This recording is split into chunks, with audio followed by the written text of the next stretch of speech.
Well, this is Peter St. Cyr reporting live at Year Out Mechanical in Northwest Albuquerque. It's going to be our first quick stream live blogging from Susana Martinez's news conference. She's going to be telling reporters what her legislative priorities are in the upcoming roundhouse session.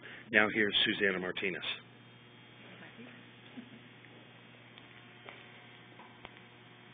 How are you? Good afternoon. I want to first give a special thanks to Kevin Year Out for allowing us to be here today and to have this press conference here.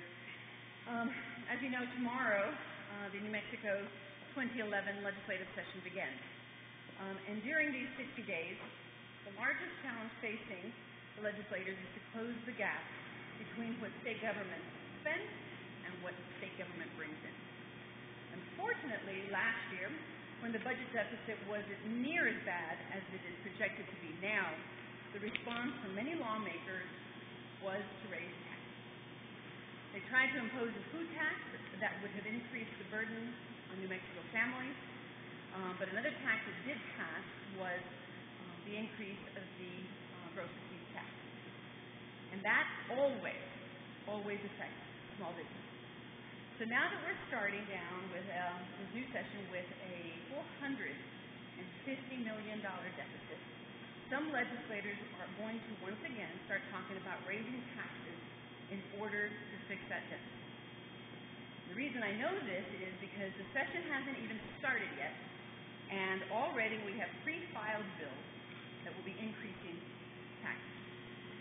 Well, I'm here to tell you that is not the way for New Mexicans to get back on track. This is not the way we close that gap. I will and do oppose any and all taxes.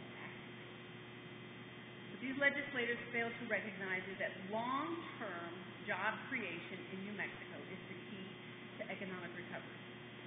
And in order to achieve this, we must provide incentives to the small businesses in order to allow them to grow, allow them to stay here in New Mexico, and put New Mexicans back to work.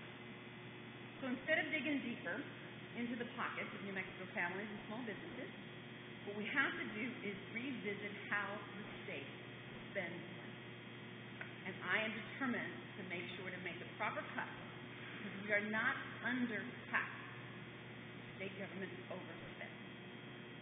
That's why tomorrow, when I address the legislature in my State of the State address, I am calling on lawmakers to make it easier for small businesses to thrive.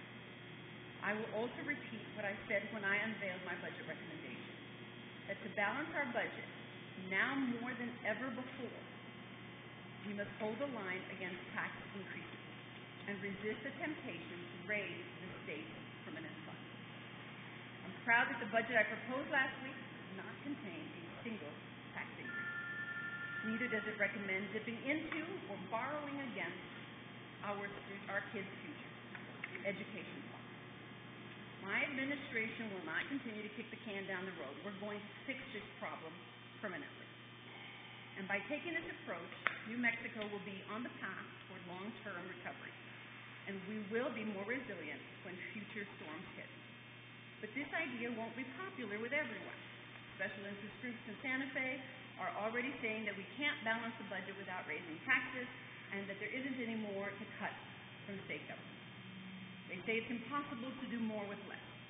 They say that there's no more fat to trim and that raising taxes is the only solution. And I disagree with them. In fact, one pre-filed piece of legislation sponsored by a state senator in Albuquerque would raise taxes on small businesses already throughout New Mexico.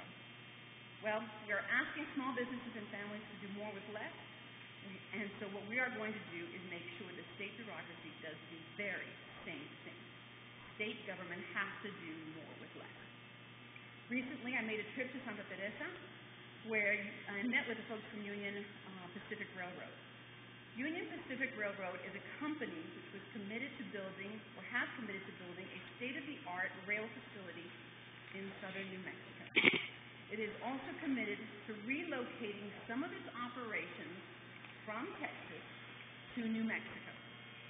What this will do is building the infrastructure will create approximately 3,000 jobs during the construction phase and will create approximately 600 permanent jobs once the construction is complete. But in order for Union Pacific to agree to move to New Mexico, we need to adopt the very same business-friendly policies that exist today in Texas. And that's what I will do tomorrow when we start the legislative session. Not only will I work with lawmakers to ensure that Union Pacific can operate here in New Mexico, I pledge to find other ways to encourage businesses to return to New Mexico and to make sure the ones that we have here can grow and expand.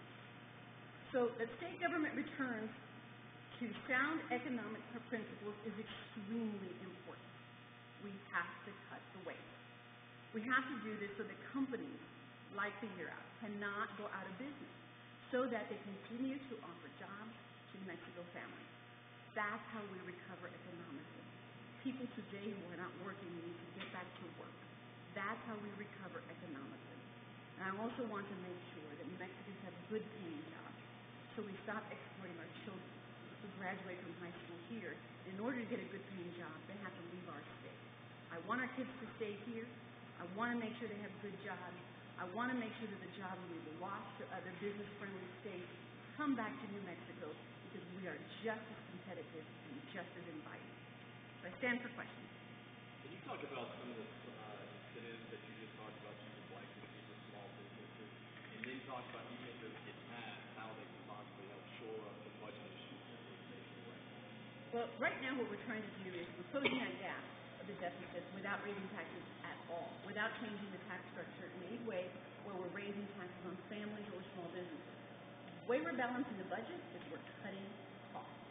We're cutting the waste. And the reason we know we have that waste is that